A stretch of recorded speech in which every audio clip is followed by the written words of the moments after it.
Small cap mutual fund में investment करने के टाइम पर ज्यादातर लोग कहते हैं कि स्मॉल कैप म्यूचुअल फंड में फूक फूक कर इन्वेस्टमेंट करना चाहिए, और अगर आप लोगों को लॉन्ग टर्म के लिए इन्वेस्टमेंट करना है तभी आपको स्मॉल कैप म्यूचुअल फंड की स्कीम्स में इन्वेस्टमेंट करना चाहिए। लेकिन ऐसा क्यों होता है, इसके पीछे के दो इंपॉर्टेंट रीजन है। नंबर 1, ये माना जाता है कि स्मॉल कैप म्यूचुअल फंड की जितनी भी स्कीम है यहाँ पर आप लोगों को अट्रैक्टिव रिटर्न्स तो कमाने को मिलते हैं, लेकिन स्मॉल कैप म्यूचुअल फंड की स्कीम में इन्वेस्टमेंट करने पर आपको रिस्क भी ज्यादा बियर करना पड़ता है। इसके अलावा सेकंड इंपॉर्टेंट रीजन ये है कि स्मॉल कैप म्यूचुअल फंड में अगर आप लोग शॉर्ट पीरियड ऑफ टाइम के लिए इन्वेस्टमेंट करते हैं तब यहाँ पर आपको ज्यादातर वोलेटिलिटी ही दिखाई देती है, और इसी के साथ साथ आपको अट्रैक्टिव रिटर्न्स भी नहीं कमाने को मिलते हैं। और इन्हीं दो मेजर रीजन की वजह से मार्केट में कहा जाता है कि स्मॉल कैप म्यूचुअल फंड की स्कीम में शॉर्ट टर्म के लिए इन्वेस्टमेंट नहीं करना चाहिए। लेकिन आज के इस वीडियो में आपको कैसे स्मॉल कैप म्यूचुअल फंड की स्कीम के बारे में बताने वाला हूं, जहां पर इन्वेस्टमेंट करके आपको लॉन्ग टर्म में अट्रैक्टिव रिटर्न्स कमाने को मिलेंगे, और इस म्यूचुअल फंड की स्कीम ने मार्केट में सभी म्यूचुअल फंड स्कीम के रिटर्न को बीट किया है, और इसी के साथ साथ आपको आने वाले टाइम पीरियड में और भी ज्यादा अट्रैक्टिव रिटर्न्स दे सकते हैं। तो चलिए जानते हैं कि उस म्यूचुअल फंड की स्कीम का नाम क्या है और यहाँ पर इन्वेस्टमेंट क्यों करना है। आज के इस वीडियो में मैं आपको जिस म्यूचुअल फंड की स्कीम के बारे में बताने वाला हूँ, उस म्यूचुअल फंड की स्कीम का नाम है Nippon India small cap mutual fund. लेकिन इस वाले स्मॉल कैप म्यूचुअल फंड की स्कीम में इन्वेस्टमेंट क्यों करना है, इसके पीछे का रीजन क्या है, तो चलिए जानते हैं उसके बारे में भी।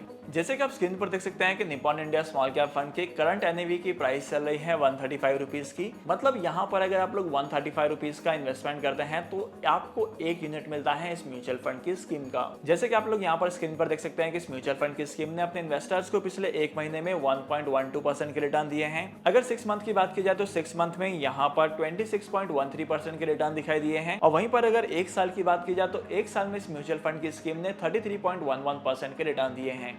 3 साल में 44% के रिटर्न है, 5 साल में 26.28% के रिटर्न्स हैं। अगर आप लोग लॉन्ग टर्म में देखेंगे तो 2012 से लेकर आज तक इस म्यूचुअल फंड की स्कीम में 26.10% के रिटर्न दिखाई दिए हैं। अब जैसे कि आप स्क्रीन पर देख सकते हैं कि अगर आप लोग इस म्यूचुअल फंड के रिटर्न को अदर फंड्स के रिटर्न के साथ कंपेयर करेंगे, सेम कैटेगरी वाले फंड्स के साथ कंपेयर करेंगे, तब आपको पता चलेगा कि इस म्यूचुअल फंड के रिटर्न जो है वो कैटेगरी के हिसाब से काफी ज्यादा है। और अगर एक्सपेंस रेशियो की बात की जाए तो जैसे कि मैंने आपको बताया है कि इस म्यूचुअल फंड स्कीम का एक्सपेंस रेशियो कम है, और अदर म्यूचुअल फंड की स्कीम को कंपेयर किया जाए तो यहाँ पर इस एक्सपेंस रेशियो में ये जो रिटर्न है ये काफी ज्यादा अट्रैक्टिव है। अगर आप लोग इस म्यूचुअल फंड की स्कीम को एफडी के इंटरेस्ट के साथ कंपेयर करेंगे तो यहाँ पर आपको अट्रैक्टिव रिटर्न्स दिखाई देंगे। और last but not the least, इस म्यूचुअल फंड की स्कीम में किसी भी तरीके का रेड फ्लैग नहीं है। अगर किसी भी म्यूचुअल फंड की स्कीम में रेड फ्लैग्स होते हैं तो वहां पर इन्वेस्टमेंट करना बहुत ज्यादा रिस्की होता है। और जैसे कि की मैट्रिक्स में देख सकते हैं कि कंपनी का जो एक्सपेंस रेशियो है वो 0.71 का है, और अगर पी रेशियो की बात की जाए तो कंपनी का पी रेशियो है 44.83 का। इस म्यूचुअल फंड की स्कीम में 1 रुपए कमाने के लिए आपको 45 रुपीज के आसपास का इन्वेस्टमेंट करना पड़ेगा अप्रोक्सीमेटली। वहीं पर अगर शार्प रेशियो की बात की जाए तो ये शार्प रेशियो है 2.25 का।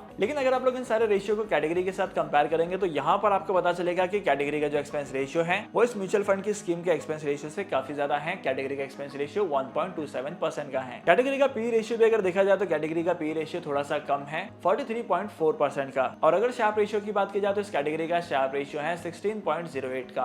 और जैसे कि आप इस म्यूचुअल फंड स्कीम के प्लान को देख सकते हैं, ये ग्रोथ प्लान है। मतलब आपके म्यूचुअल फंड की स्कीम में आपको जितने भी डिविडेंड्स मिलेंगे, जितने भी आपको रिटर्न्स मिलेंगे, वो सारे डिविडेंड और सारे रिटर्न्स आपके म्यूचुअल फंड की स्कीम में डिपॉजिट होते जाएंगे, और आपके म्यूचुअल फंड की ओवरऑल वैल्यूज और रिटर्न्स इंक्रीज होंगे। इस म्यूचुअल फंड में लॉक इन पीरियड 0 है, मतलब यहाँ पर आप कभी भी अपने फंड को विड्रॉ कर सकते हैं। लेकिन यहाँ पर इन्वेस्टमेंट करने के टाइम पर आपको ध्यान रखना है कि अगर आप लोग अपने इन्वेस्टमेंट्स के स्टेक को 1 महीने से पहले विड्रॉ करते हैं, मतलब आप लोगों ने इन्वेस्टमेंट किया और विद इन अ मंथ आप अपने स्टेक को विड्रॉ करते हैं, तब यहाँ पर आपको 1% की पेनल्टी देनी पड़ेगी, जिसको इस म्यूचुअल फंड का एग्जिट लोड कहा गया है। आप इस म्यूचुअल फंड की स्कीम में एसआईपी कर सकते हैं, आप इस म्यूचुअल फंड की स्कीम में लमसम इन्वेस्टमेंट कर सकते हैं। और इसी के साथ साथ अगर इस म्यूचुअल फंड के बेंचमार्क को देखा जाए तो इस म्यूचुअल फंड का बेंचमार्क है निफ्टी स्मॉल कैप 250 TRI। और अगर आप लोग इस म्यूचुअल फंड में इन्वेस्टमेंट करते हैं तो टैक्स इंप्लीकेशन को समझना भी काफी ज्यादा इंपॉर्टेंट है। अगर आप इस म्यूचुअल फंड में 1 साल से ज्यादा का इन्वेस्टमेंट करते हैं और अपने इन्वेस्टमेंट के स्टेक को 1 साल के बाद विड्रॉ करते हैं, तो आपके इन्वेस्टमेंट पर जितने भी रिटर्न्स आपको कमाने को मिले हैं, आपको long term capital gain tax पे करना पड़ेगा। लेकिन वहीं पर अगर आप लोगों की होल्डिंग 1 साल से कम टाइम पीरियड की होती है तो आपको short term capital gain tax पे करना पड़ेगा। अब जैसे कि आप लोग यहाँ पर स्क्रीन पर देख सकते हैं कि अगर आप लोग 500 रुपीज की एसआईपी करते हैं 3 महीने के लिए, तो यहाँ पर आपकी जो टोटल इन्वेस्टमेंट है वो 18,000 रुपीज की होगी। और यहाँ पर 18,000 की इन्वेस्टमेंट्स पर आपको 3 साल में, और 3 साल की इन्वेस्टमेंट्स पर आपको 14,725 रुपीज के रिटर्न्स कमाने को मिलेंगे। तो टोटल अप्रोक्सीमेट वैल्यू आपके हाथ में आने वाली है वो है 32,725 की। तो इस हिसाब से इस इन्वेस्टमेंट के पोर्टफोलियो पर कितने रिटर्न हुए मुझे कमेंट सेक्शन में जरूर बताना। अगर इस फंड के फंड मैनेजर की बात की जाए तो इस फंड को मैनेज करते हैं समीर राज और तेजस शेठ, जिनका एक्सपीरियंस 16 ईयर्स और 14 ईयर्स का है। और अगर Nippon India asset management company को देखा जाए तो यहाँ पर करंटली इस कंपनी के पास 72 म्यूचुअल फंड की स्कीम्स हैं, जहां पर 2,70,541.78 करोड़ के असेट्स हैं इस कंपनी के पास। तो ओवरऑल यहाँ पर इन्वेस्टमेंट करके अट्रैक्टिव रिटर्न्स कमाने को मिलेंगे। By the way, Nippon India small cap mutual fund को लेकर आपका ओपिनियन क्या कहता है मुझे कमेंट सेक्शन में जरूर बताना। आई होप कि आज की इस वीडियो का कंटेंट आपको वैल्यूएबल लगा होगा। तो आज की इस इंपॉर्टेंट वीडियो को यहीं पर खत्म करते हैं और मिलते हैं अगली वीडियो में नए टॉपिक के साथ, एक इंटरेस्टिंग टॉपिक के साथ। तब तक के लिए signing off, happy investing and good bye.